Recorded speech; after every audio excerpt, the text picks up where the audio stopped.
Mr. Aryee, I get worried when you go on such tangents. You see, it makes me feel that the people that we pay every month are very irresponsible.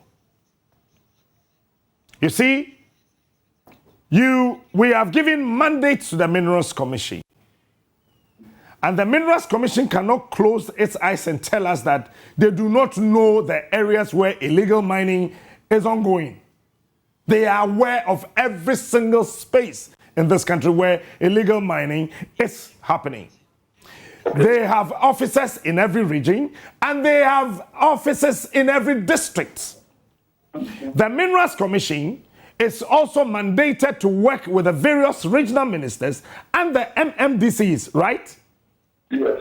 So they cannot tell the entire nation that they do not know, they are not aware of any space in this country where illegal mining is happening. I agree with you. You are very good. If you agree with me, then you are talking about collaboration. No, What? yeah. Please, can I finish? With all due respect to you, sir, can I please finish? You are talking about collaboration. Yes. What collaboration is the Minerals Commission looking for? The police are there. When, as a state institution, mandated to deal with a particular situation, you officially write to the IGP that illegal mining is happening at Axim. You think the IGP will refuse to send men there? Or if online now, can you tell me which specific area in this country that yourself, your minister, the Minerals Commission, or your allies have actually written to the police that they have refused to act upon? Can you mention one? Okay. Let me say, I was going to say earlier, a statement which is sort of my mantra. This illegal mining thing is a national problem, but only has local solutions. Why do I say that? We have attempted to deal with it from the national level, it has not worked. We have sent in security men from under various operations, call them Operation Alt, Operation Vanguard, whatever. And it doesn't work because unless you have local collaboration, it will not work. They live with the people know them. Sometimes it is the local security apparatus who will give them hints that there will be an operation and so on. So it is true that the Minerals Commission knows virtually all the illegal mining areas. And in each of their local offices, I can assure you they have written to the DC, they communicated to the regional minister. Mr. Aryee, Yes, please. Respectfully, you are repeating yourself. Listen, would you agree with me that all the state institutions are sleeping on their job?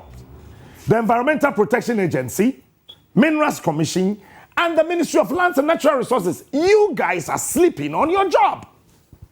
I'm not sure what that means, because if you carry out your mandate to supervise those who are operating, so those who are operating really are the key focus of the Minerals Commission, registered and known.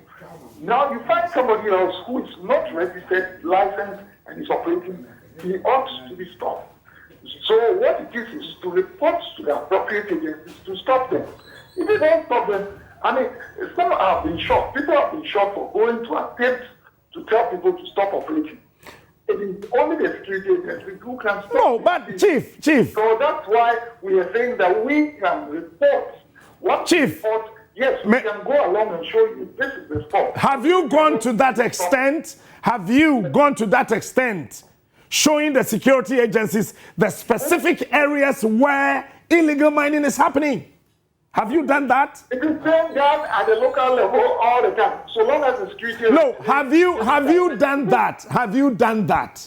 Oh, it is a regular thing. No, Chief, you still have not answered. With all due respect, sir. Level, I'm sure you have heard about the No, you have still not answered my question. Yes. Have you, the ministry? No, me personally. No, you let me finish. Yeah. The you here is in relation to your position. Sure. As an advisor to the Minister of State. So when I say you, can I finish, sir? all the local areas. No, that has been done. this has nothing to do with the local people. If an armed robber is operating in an area, if an armed robber is operating in an area, you don't need the consent of the chief to arrest that armed robber. No, They what? It will have to be reported. No, if you have an armed robber in a community, if you have a terrorist terrorizing innocent people in a particular community, do you require the consent of the chief before you arrest that terrorist? No, it's not a consent. If you are capable of arresting what is... So you are now telling us that, so therefore, now listen to this question. You were in this country as the commissioner of the Minerals Commissioner from 2001. You remember after the 2002 Operation Cow Leg at Kumewu, where the Fulani people were disturbing and killing and actually brutalizing farmers in the area. You remember the Operation Cow Leg? You remember? Fantastic. You remember after Operation Cow Leg, some people from the Minerals Commission were interdicted when we got to the fight against illegal mining. You remember? Over the years, yes. No, Chief, you remember during your time. I want to take you back to history during your own time, that some officers of the Minerals Commission during your time were interdicted. Oh, yes. Why were they interdicted? I can't remember this particular interview. You're talking to 2005 years. I know over the years we have had to interdict. You said yes. So, but you know over the years, some officers and officials from the Minerals Commission got interdicted. Yes, I know. Why were they interdicted? Why were they interdicted? For various reasons, yes. Wherever an officer goes overboard, we get up an investigation committee, and depending on the outcome, we act on it. So, yes, we interdict officers, and then, in fact, recently, ministers instructed transfers of officers and so on, because they've been there for too long and so on. So, for various reasons, yes, we interdict, we move officers around, we even have dismissed officers sometimes. Okay. Yeah. You and your minister, I'm going to ask a very specific question. Sure. Yourself and your minister, are you vulnerable when it comes to the fight against illegal mining? Are you vulnerable? Oh, what exactly do you mean by vulnerable? You understand the word vulnerability. Are you vulnerable? I understand. Okay, let me explain it the way I understand it. Vulnerable, let me say that anybody who takes up a fight against illegal mining is vulnerable. Just like I told you, it is big money business. Okay.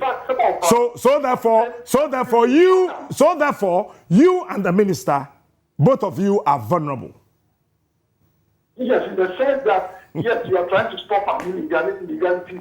Those who are benefiting them from certainly won't want you to be there if they can. So simply put, you do not have the capacity to deal with this menace. Let me repeat it again. I said it about 20 years ago. I'm going to say it again. If you leave it all to the minister to fight it, it will not happen. Chief. In fact, we got to a point where we got the press, and there was a massive press support to fight it. And we went on. No. So in simple terms, the community would encourage it. We start from individual communities who even host these and allow it to happen.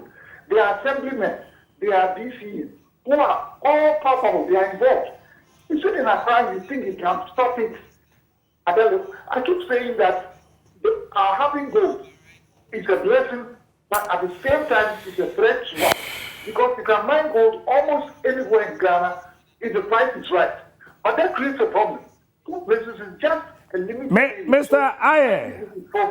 Mr. Aryee. We need to, at the local level, understand that this is not in our interest. We don't want it. Then we can bring those who are capable to help us to fight it. So who in the best of your mind is capable to help you? No, that's why I'm saying you need to bring everybody on board. So when you say everybody on board, you see, I get worried as a broadcaster talking to you this morning. When you generalize the situation, which has been mandated to certain individuals. Chief, can I respectfully finish? Can I respectfully finish my statement? When you say everybody, it means that you are running away from the core matter we're discussing. Who is the everybody in this discussion? I thought I explained it. Let me go over it again as much as possible.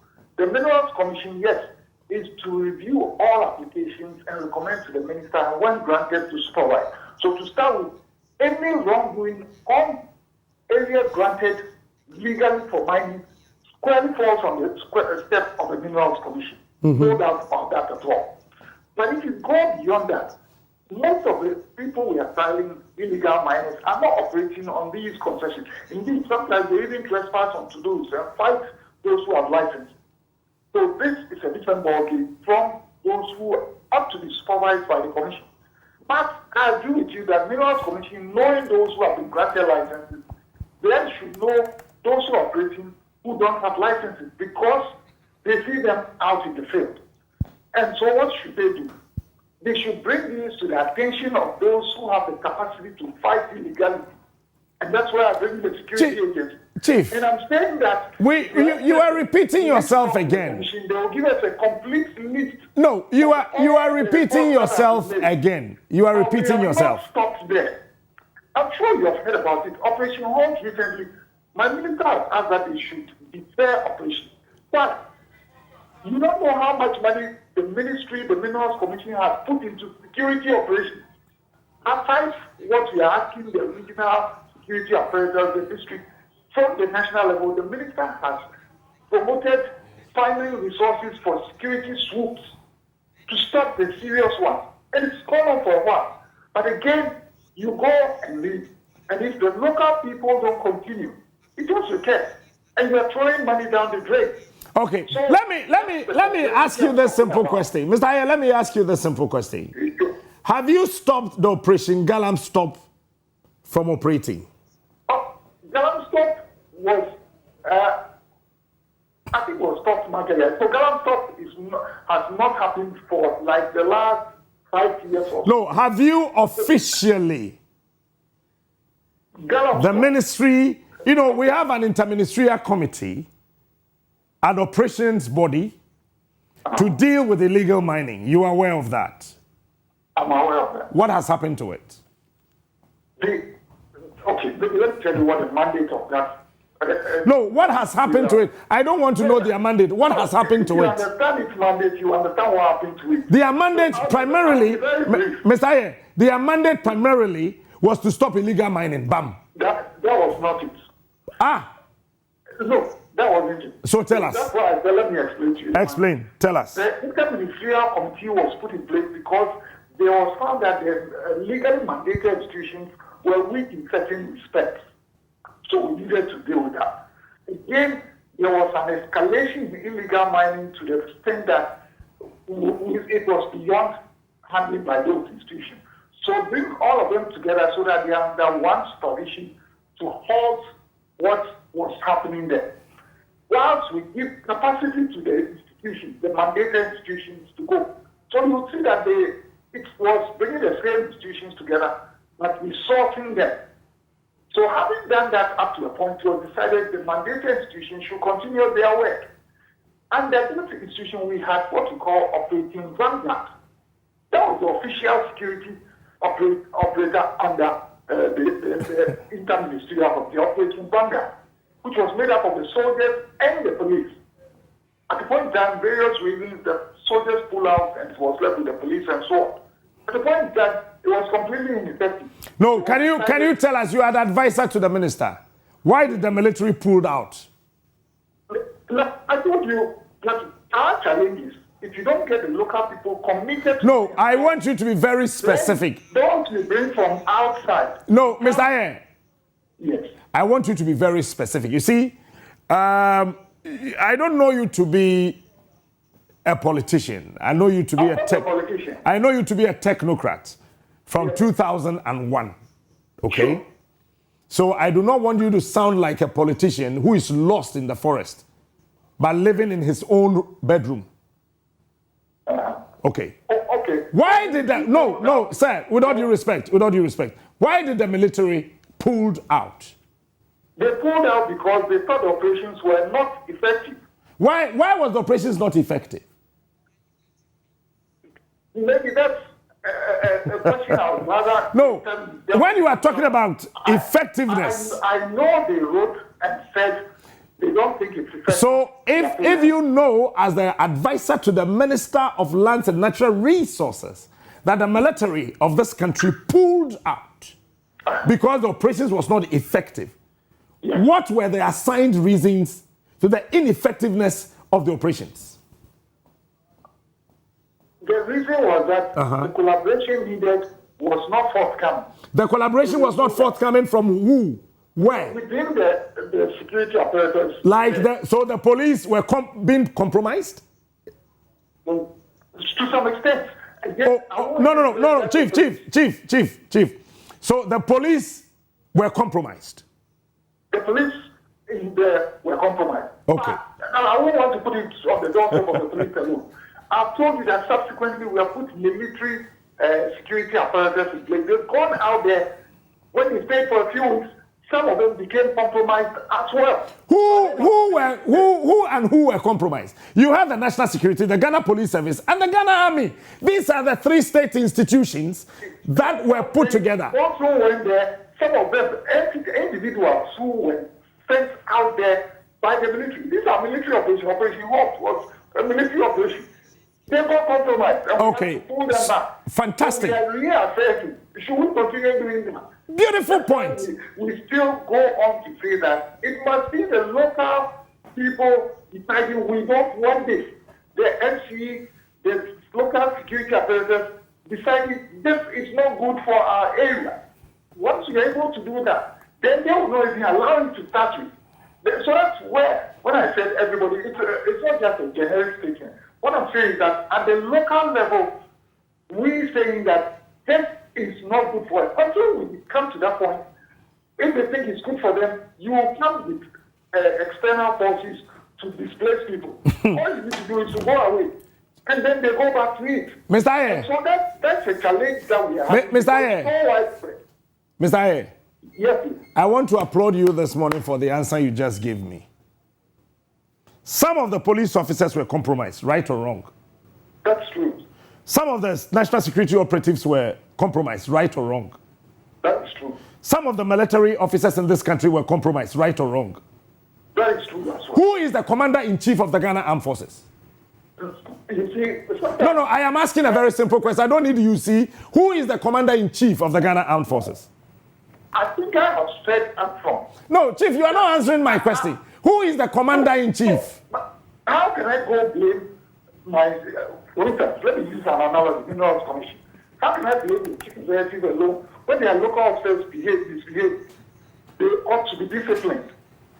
And once they get disciplined, we have dealt with that particular instance. But the problem is not solved yet. So that's my worry. That I don't just want to blame the chief executive or the Minerals Commission, but to see what is the way forward in dealing with it. Mr. Aryee. Yes, please. Let me take you back to 2003. Okay. That some officers of the Minerals Commission were interdicted under your care. You were the boss of the Minerals Commission. Yes. Good. They were interdicted because they did otherwise of your instruction and that of the president, right or wrong? That is true. Fantastic. So if you send military officers, national security operatives, police officers to stop Galamsey, something which is illegal, and the security operatives were compromised, and everybody at the helm of affairs, the president, the vice president, the IGP, the CDS, everybody, including yourself and your minister, you sat aloof. Then you want to tell me today that we should all get involved? No. Then what is your yes? I don't think we are sitting aloof. Once they recall these groups, investigations are held, and then I know that some military officers have even been dismissed. I know that for a fact. They won't release their reports to you. I know that some have been, because some have been petitioned. Our ministry says that they have been sacked as well. I think we will intervene. and so on. So I know that they have, I'm keeping this area internal. They don't announce it to the public, so I can't tell you the full fact of that. So I know actions have been taken, even within the police. And some are failed with that. In fact, some are going to shine and so on. So I know that disciplinary action is taking place, sometimes behind the scenes. So that's my challenge. That's what I told you up front. I know it's a complex thing. A lot is being done, but we need to bring all the relevant people. When I say everybody, it's not like all Ghana should get involved. But in our local area, I think it's best managed in the local area. Get to the point where we agree it is no good for us. Until that is done, we'll make swoops and go away, and then people go back to doing the wrong things again.